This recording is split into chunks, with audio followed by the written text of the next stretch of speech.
Hello everyone. তো সবাই মিলে আজকে রেডি হয়ে গেলাম সিল্ক রুটে যাওয়ার উদ্দেশ্যে। আর আজকে আমাদের শিলিগুড়ি থেকে গাড়ি পিক আপ করতে এসেছিল। আর আজকে আমাদের ফার্স্ট ডেস্টিনেশন হচ্ছে শিলারিগাঁও। প্রত্যেকবারই পুজোর ছুটির সময় আমরা কোথাও না কোথাও যাই, তাই এবার আমরা ভেবেছিলাম একটু পাহাড়ে যাবো। আর এটা কিন্তু টোটাল 5 দিনের আমাদের ট্যুর। আরও অনেক কয়টা আমাদের জায়গায় যাওয়ার কথা আছে, সো সেটা তোমাদেরকে আমি পরে বলবো কোথায় কোথায় যাবো। পর একটা রেস্টুরেন্ট দেখে আমরা সবাই দাঁড়িয়ে পড়লাম, যেহেতু অনেক সকালে বার হয়েছে আর আমরা ব্রেকফাস্টটা কমপ্লিট করে নিয়ে সেটা করে নিলাম। ফাইনালি অনেকক্ষণ জার্নির পরে কিন্তু চলে আসলাম আমাদের হোমস্টেতে। আর এই হোমস্টেটার নাম হচ্ছে বিনায় হোমস্টে। আর এটা হচ্ছে আমাদের রুম। আমরা টোটাল 2টো রুম নিয়েছিলাম, আর এটা হচ্ছে আমাদের রুমটা। আর মা বাবা আরেক দিকে রুম নিয়েছিল। এবার আমাদের লাঞ্চটা কমপ্লিট করে নিলাম, আর সিরিয়াসলি খাবারগুলো খুব ভালো ছিল।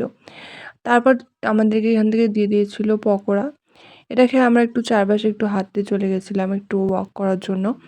আর এখান থেকে নিয়ে নিয়েছিলাম আবার মোমো। দেখো পাহাড়ে এসেছি আর মোমো তো খেতেই হবে বলো।